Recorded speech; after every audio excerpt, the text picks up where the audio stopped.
so we've got that sort of colour harmony going. Now I have in the past sort of not done this, but I have a feeling like this, that if I just work through it. I'm not actually using the canvas for this painting, I'm using an MDF panel, which I've made myself. As you can see, for this first coat I'm applying it very, very thinly.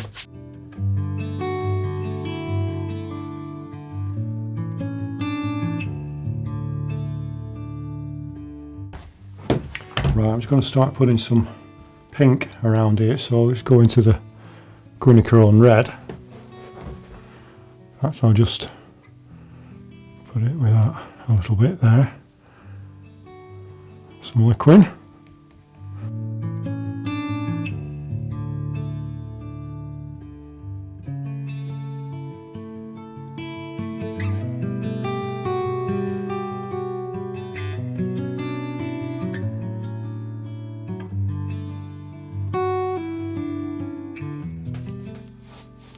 I'm getting some really interesting textures here.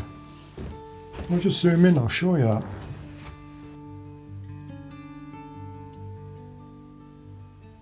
Yeah, quite liking these. This sort of texture. When you're blending, I don't want it to look like it's been airbrushed on.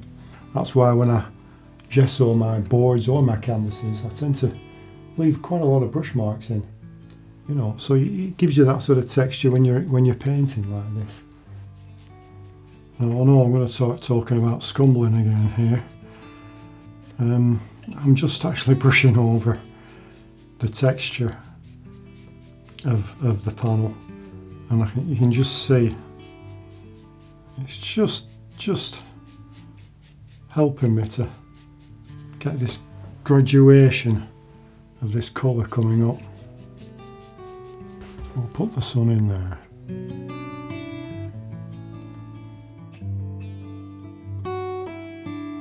Right, for the second session of this painting, I want to do the trees in the background. So it's about getting the colours and the values just right for this.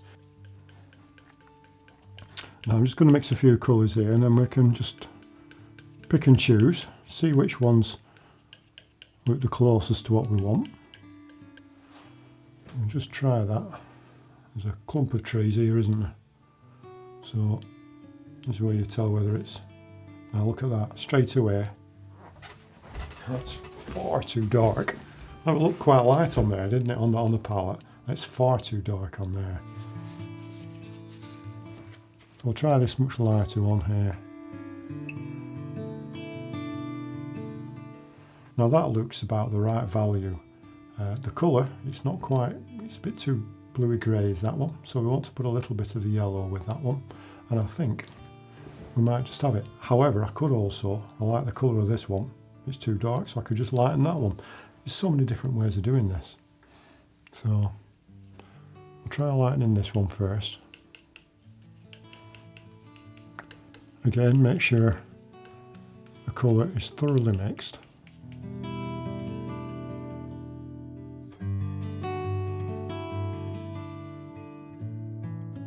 Now, I think that's perfect, that. The colouring's right, the colour's right, the value's slightly dark, so that's perfect because I want to be able to put that sort of glaze to get that misty effect once I've painted the trees. Right, I'm well suited with that colour and that value. It took all of 5-10 minutes maybe, something like that. And I must admit, I really enjoy mixing colours. This basically are my go-to colours, my palette. For every painting I do, I only use a small fraction of them. It never ceases to amaze me just how many different shades of colour you can get with 4 colours. Right, I've roughly marked out where some of the trees are going. I'll just start blocking in some of these background trees now.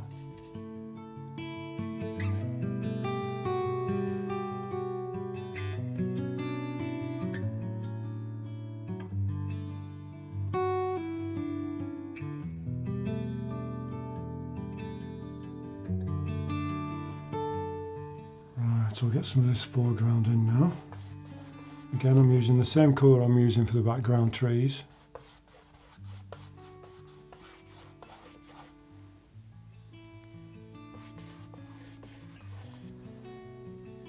This is of course just a base colour because I will be putting other colours on top, especially when I start creating the mist.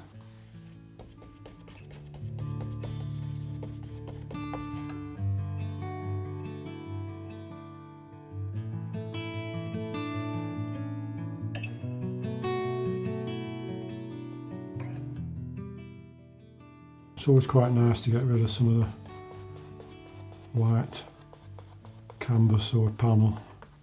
I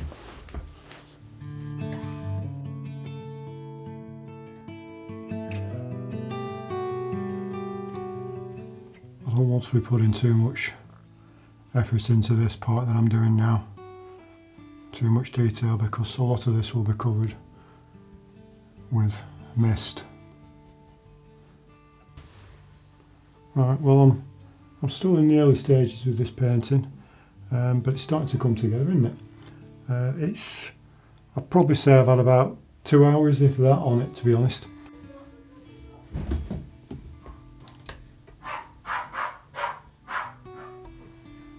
Dog always seems to kick off when I'm working. So I'll be using a smaller brush now to get some of these details in.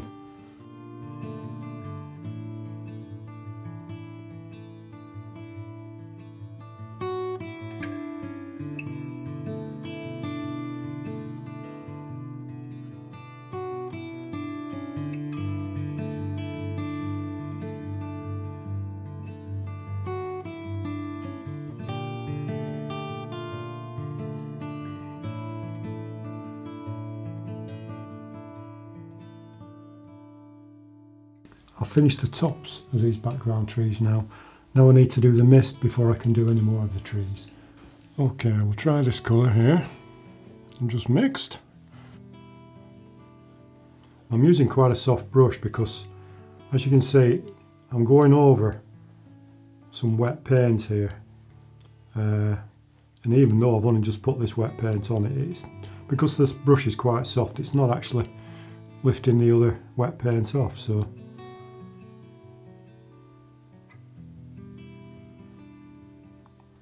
I'm not too fussed about going over anything that I've already done here, like the tree trunks, because I want to paint. I'm just painting those in again. It's not a big issue.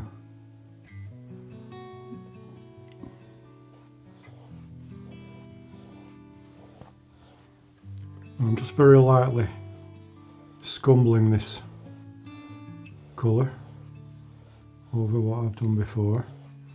As I say, because the paint that I put on previously isn't, although it's still wet, it isn't too thick, so it's not coming through. It's covering just nicely. A nice misty effect to it.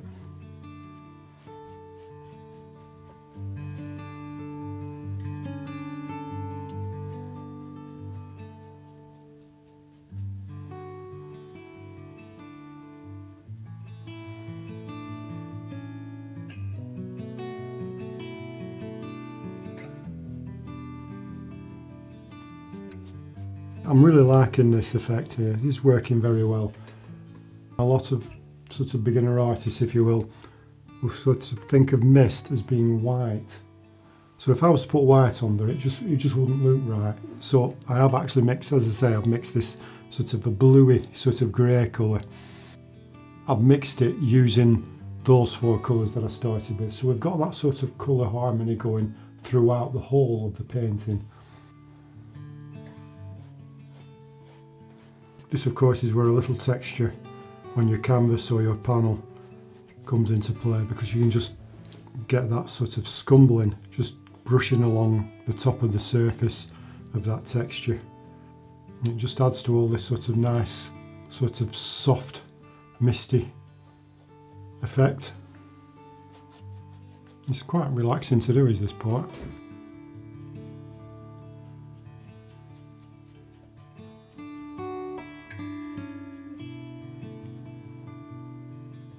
So I'm not too bothered about going over the trees here, because I haven't really put any detail in the lower sections yet. So it's not a problem.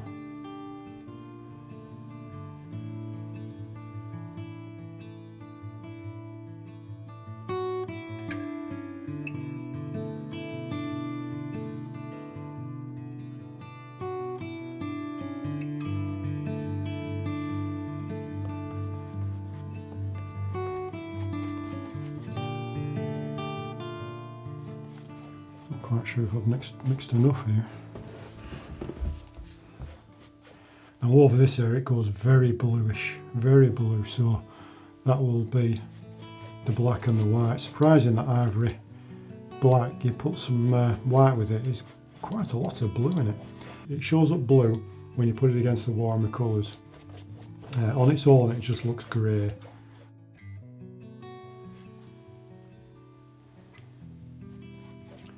It's surprising just how colours change when they're put adjacent another colour.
I'm quite happy with it at the moment, but it's quite surprising, to be honest.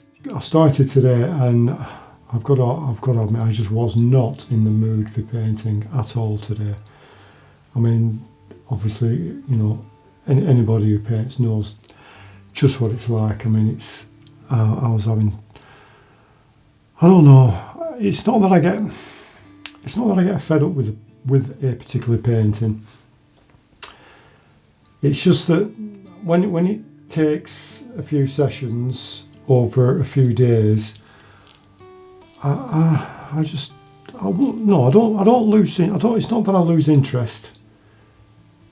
I just don't know if I start doubting myself, to be honest. I don't know, and I get, you know, especially if I'm tired and it's, you know, you just have these sort of doubts about your own ability, even though I've been doing it for God knows how long now.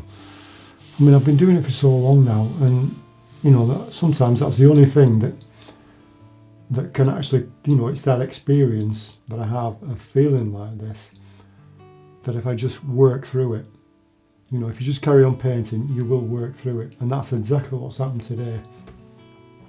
As I say, I mean, I was in two minds whether just not to bother today and just go out walking on the fells or something.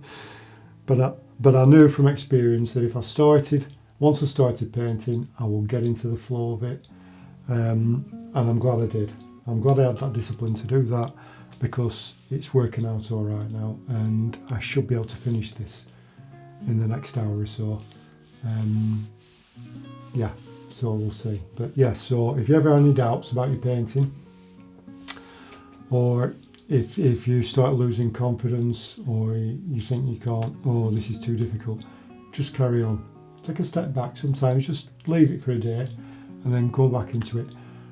Another thing that works as well is when you're feeling like that, is to actually start another painting. You know, sometimes I might have 2 or 3 on the go at once, and you can leave a painting if you're just a little bit unsure about something, if you've fallen out with it in some way, just put it to one side. You can leave it for a few days, a few weeks, and you come back to it and you think, oh God, yeah, you know, straight away you can get straight into it. it's all up here really, isn't it? You know, I mean, it's all mind games. When it comes to painting, really is all mind games. And as I've said before in previous videos, it's actually an emotional roller coaster. Painting is an emotional roller coaster, and I know a few artists that have said this. So if you are feeling like that, trust me, you're not on your own. So yeah, so don't give up. Just keep painting. Right, foreground. I'm just brushing this on. It's a scumbling technique, and as you can see, it's just picking up the brush marks from the gesso.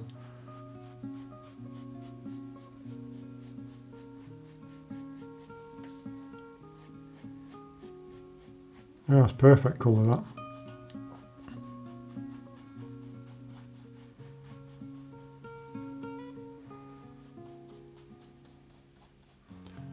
I must admit, it is like a purple greys, this, and when it comes to landscape painting, purple grey, it's just got to be one of my favourite colours. It's so useful. And there's so many ways to mix it. You know, and in this case it was basically ivory black, titanium white with some red. Quinacone red, I should say.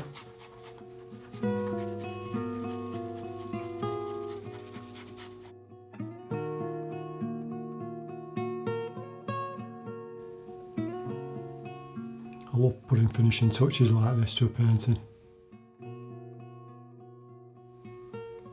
Very, very satisfying.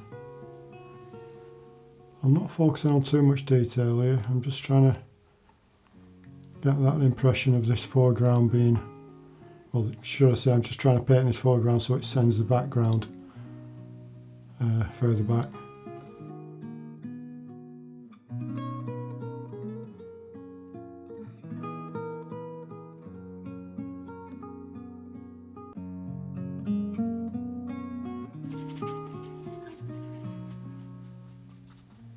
As I say, I'm using these 4 colours. It's the titanium white, the ivory black, the quinacone red and the cadmium yellow.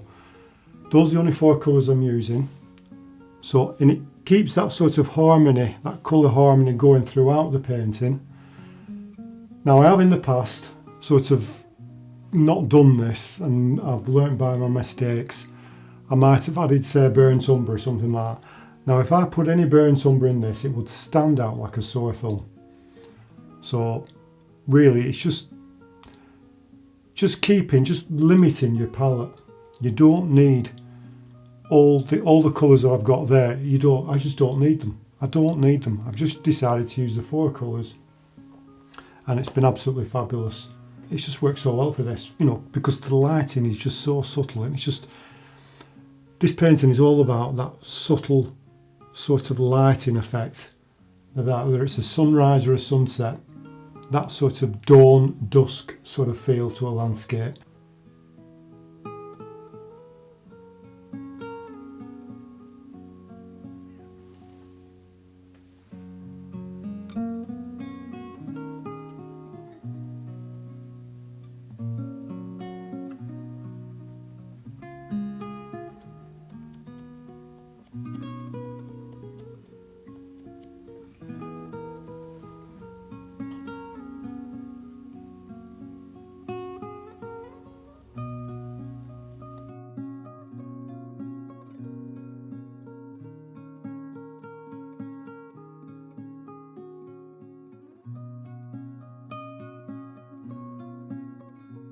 Yeah, so I'm trying to work in lazy. This is why I'm doing this a little bit darker.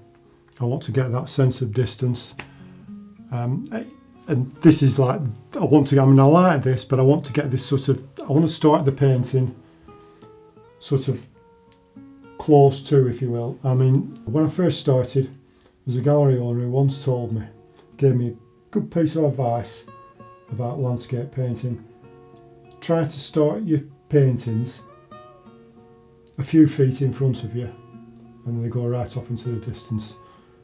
And I've always remembered that, you know, it just does give you the whole landscape that depth. It sort of makes you feel part of the landscape then. So I've always remembered that. It was a really good piece of advice. Yeah, didn't particularly get on with the guy, but I was giving me a good piece of advice there, you know. Right, so I'm just going to add some finishing touches to this now. I'm just going to put some of this mist in, lighten the sky up a little bit, and hopefully improve it. The painting's fairly dry. It's fairly dry all over. It's just a little bit damp here, so I'll have to be careful here. But otherwise, it's dry. Now I've diluted this paint here, this white paint here, with some liquid. So it's just really a combination of a scumbling technique and a glazing technique is this.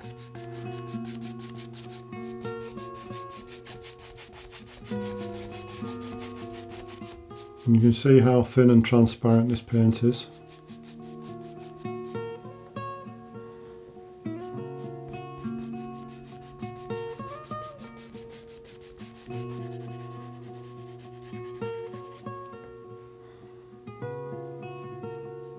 I've decided to add some finishing touches to this foreground with a palette knife. Get some of these darks just jumping out a little bit more.